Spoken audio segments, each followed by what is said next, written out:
This is a concept of economics that is not discussed enough, and I'm going to do my best to explain to you what it is. And this concept is mercantilism. Mercantilism was more popular in the 17th and 18th centuries, and it's basically the economic system that complemented the political system of feudalism. So mercantilism essentially is this idea of state privileges for exporting goods and importing money. And mercantilism was pretty much advocated by some of the classical economists like Adam Smith, and then Adam Smith and David Ricardo David Ricardo in particular developed this idea of the division of labor, comparative advantage, specialization in exchange to reveal the fallacies of mercantilism. But the best way to explain it to you is basically to graph it for you visually. So let's say this is our country, and the country has been manufacturing and producing goods, and it wants to send it elsewhere. It wants to export its goods to other countries. So the reason why is because they think that with exporting goods, these other countries will then, in return for buying their goods, they will export their money, and this domestic manufacturing country will import their money. So then you have basically a stockpile of money. And this state privilege basically was the idea that, okay, we're going to produce, let's say, steel. Well, if the government helps regulate our industry, then we can produce more and we can export more and we can have more money. And the issue that you run into quickly is that this may benefit certain producers, say, of steel, but it doesn't necessarily benefit the consumers of steel, because now with these regulations, these laws of state privilege, steel producers are able to charge higher prices. And because of, let's say, import laws for steel, that the consumers who want to buy steel in a domestic country have to pay the domestic price rather than the true free market international price. Okay? So this is a basic overview. Nothing too complex, I think. But what gets really interesting is how this relates to today and kind of how statists and socialists still favor these ideas of mercantilism. So perhaps we can use the term neo or contemporary mercantilists, which essentially are statists and socialists, including Keynesians.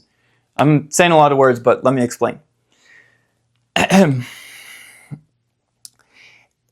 Let's begin with a little history. If you look at the history of socialism, it kind of, Marx in particular, he really developed this idea of the labor theory of value, saying that all the goods that are produced come from labor, and therefore it is the labor used to make goods that gives goods its value. Okay, Marx was influenced by Adam Smith, by the classical economists. And Adam Smith came from Scotland. And in Scotland, there was a heavy emphasis on Calvinism as a religion.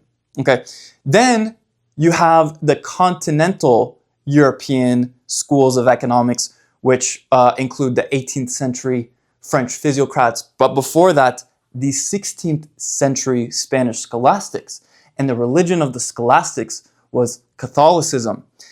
So, the emphasis of the continental European economics was for consumption. Why are we producing? Why are we working? To consume. Why would you, and apply this to mercantilism, why would you export goods and import money if not to consume more goods? Okay, but the Calvinists were more puritanical. They thought that labor for the sake of labor was a virtue. And so you should always work. Now, take that idea, that Calvinist idea that has influenced socialists, Christian socialists throughout history, that has influenced Karl Marx to develop the labor theory of value. And I mean, that was from the classical economists. And basically, when you had this revolution, the socialist revolution, socialism, in essence, values labor. So socialism is a giant work camp. Okay, if you love working and you want to work, then and you value it, then either you're maybe puritanical or you could be, I guess, a socialist. And so my point is explaining that the whole point of production is to consume. You're producing a good, you're producing a service in exchange for money, and what do you use your money for? To buy more goods and services. This is wealth accumulation, what you actually can't buy. So the socialists, even Keynes, if you look at Keynes's economics, it was including employment. But why do we care about full employment? Why do we care about unemployment? Because it's about having a socialist society where everyone's working. Okay, why do we put such an emphasis on employment? It shouldn't be about employment. Actually, I prefer leisure. So I want actually an increase in unemployment.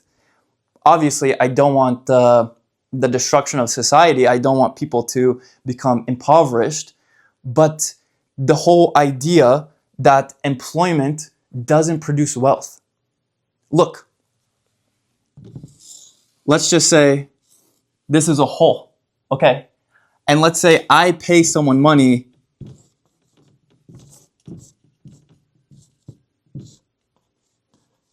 to dig the hole. Wow, we have a hole. Great. This is, he has money. This is wealth. Okay, let's say I pay someone else. My money goes to this person, person two, to fill the hole. Now, he's been paid. We have employed people. And what have we produced for society? Absolutely nothing. This is the whole point of mercantilism. They think that if you have employment, somehow that means you're a more prosperous society. It's absolutely nonsense on a stick. Wealth is producing more goods and services. If this isn't a good or a service, it doesn't matter that other people have money because there's been no increase in actual goods and services in society. There's just been an increase in redistribution of money. So they can only buy what's already existing, and when you just have more money chasing the same amount of goods, then prices adjust. They increase. And actually you don't have more wealth, you have less wealth. So people get poorer when you have a distortion of production, of the labor market. And this is nothing new, but it's not explained because Keynesians and socialists and statists want you to work because they want you to think it's a virtue and they want you to be paid for it, even if you're producing nothing. So now let's apply this at a grander scale. Going back to our country, we'll call it the United States of Moravia. And let's say Moravia produces weapons. And they have satellite countries. Ukraine. And Israel. And they say, you know what? We'll give you money, but you have to use this money to buy our weapons. And so our weapons will then go to you. And look at all the employment and jobs we've created with this system. Weapons going to other countries, money's coming in. Look at all the money we have coming in, whether it be from tariffs, taxes on imports, or having these arrangements where we force other countries to buy our products. Number one, You're not producing goods and services for consumers, for the domestic populace. You're producing weapons. So you're taking the raw materials, using it to produce other things that consumers don't want. So the government is like a foreign entity coming into a market society, buying up the resources, buying up the goods, making something else, weapons and bombs rather than clothes, housing, and food. And then they send it elsewhere. The money comes in and it goes back into the manufacturing of weapons.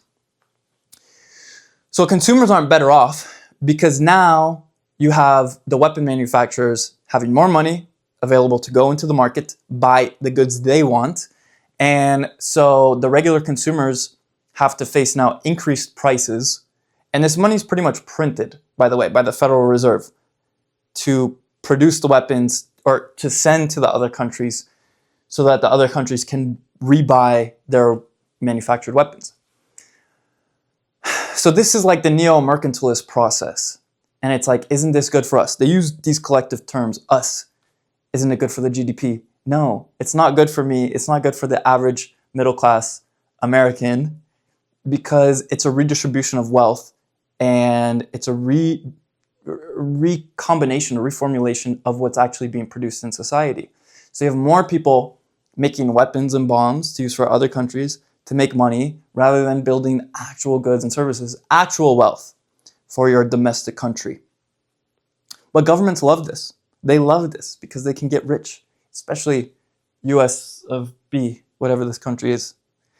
Obviously, this is the current system we have today. Neo-mercantilism, statism, favoring labor, trying to reduce unemployment, but then we're regressing. We're becoming more primitive, building weapons, destroying other nations, not producing goods and services, devaluing the money, devaluing the purchasing power. And so, yeah, you got to recognize the economic situation that's going on and also where it comes from. It comes from the classical economists of the Scottish Enlightenment, okay, not this continental European tradition that understood that this isn't how you produce wealth and that economics is for consumption, not necessarily. You produce to consume, not necessarily to produce for the sake of producing. That's idiotic, and that's kind of the system we live in today. So from the classical Adam Smith, you then had Marx, you then had Keynes, and we're living in the Keynesian atmosphere today. So our economic system is not free, and it's still primitive, and it's still captured. And I think until we have a free economy, we won't know what it's like to live in a free society.